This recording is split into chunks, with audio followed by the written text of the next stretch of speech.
across the 3 tiers. And of course, that becomes the purpose for which we will be driving it hard on the issue of tackling insecurity. What is the collaborative efforts expected from the 3 tiers of government? I mean, intergovernmental role in tackling insecurity. You believe, and of course you agree with me, that the rising scourge of insecurity has given it the reason for which the president, okayed the legislative activities to go ahead in bringing about the establishment of state policing. Well, this has been decades of opposed discussions around this, but just now the president has deemed it fit to hit the ground running, and of course asking the National Assembly to do the needful as about establishing that in the legal books. Of course, we look at the Constitution as it provides. We look at the need for us to take a visit to the aspect of banditry and of course the aspect of terrorist activities. You agree with me that there has been issues surrounding that, and of course weeks earlier we had issues about kidnapping of school children, even though some have been released, but there is need to be proactive in that effort. And of course the president did made a promise to make sure that that is tackled headlong. Again, we look at the northern governors who are coming up together again in their meetings, stating that the president should suspend mining activities in the northern region, as this could be the causative factor by which we have rising scourge and insecurity. They made mention about the illegal mining taking place in the northern region, and of course they also said that that could be the causative factor, that is the causative factor of financing terrorism and of course banditry and other insecurity elements in the northern region, and of course many states. What do we go about it? How do we tackle this issue? Looking at the collaborative effort of the local government, the state, and of course the national. The aspect of state policing, the weak policing we've had, how do we tackle it? Proactive measures, how do we deploy them? Of course, we also look at issues surrounding the Enugu state government, where he also said that they are really deploying drones to make sure that they look into the security of the state and of course beyond, in order to secure the borders and of course their territory. And if only we can have this development being borrowed, a leaf borrowed from other states' governments, it could go a long way to tackle this issue headlong. Well, my name is Philip Omo-Gupong, and of course joining me from the Abuja Network Center, I believe I've got Dominic Ayamese. Good morning, Dominic. You look good this morning.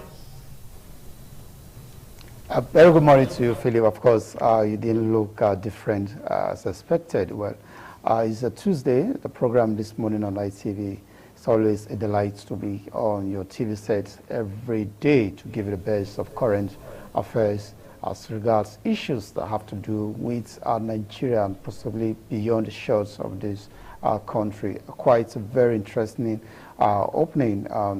It is a teaser for most who will be sitting down to watch what we have lined up for discussions this morning. Insecurity, like you rightly mentioned, the northern governors have set to rise and see how to tackle security in that region. Apart from suspending mining activities, they are coming up with multi-million funding platform where monies will be used or drawn from this state and local government areas used to help those who, especially the joint security forces they have in the northern state, how they're going to fund it and ensure that they get intelligence and see how they tackle insecurity. The governors were right in their words where they said, if nothing is done now, the North will lose its future, and that's very, very true. You don't forget that it is one region that has always been battling poverty and out of school, and now we're having schools being attacked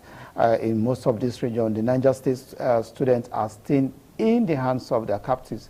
The NSA yesterday was in Mina, in Kontagora, where he met with the archdiocese, that's the bishop of the archdiocese of Kontagora, and gave him the assurance, and he said the students or the pupils were in good condition and will soon be returned to their parents. Well, most persons will ask, how did you know the children are in good condition? What we want is rescuing them alive. For him to say the children are in good condition, it means the government knows where these persons are. And what we've been saying, most time we hear rescue, we hear adopted victims are being returned and nothing is done to those who perpetrated that act. Is a question that most Nigerians have been asking. What happened to them after you rescued them? What happened to those who actually kidnapped those children? Well, in Abuja and also we'll be looking at that insecurity, especially with the resignation of the Minister of Defense.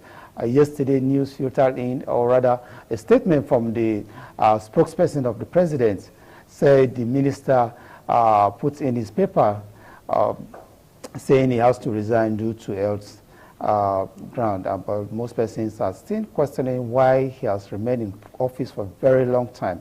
It's only in Nigeria where you see political appointees remain in office despite issues that surround their office. But we just hope that the president, like sources are saying, will send in another person, because the office of the Minister of Defense cannot be left open or vacant for a very long time. So we shall be looking at that also from our Abuja Center. But don't forget the other controversial issues of the nominees, of ambassadorial nominees. Most persons are still questioning those who were on that particular list. But what do we do? The president has the final say, but we are waiting to see how the National Assembly, especially the Senate, go about the screening of those who have been nominated. Do they merit this nomination? Only time will tell. Philip, that's our teaser for the opening segment this morning. Thank you so much, Dominic. Well, so much we've got on our plate this morning. You made mention of the resignation, like has been in the news stream, of the Minister of Defense, and sometimes we ask the big question, well, what could be the basic underlying factor for which that resignation was made? Whatever we got there, well,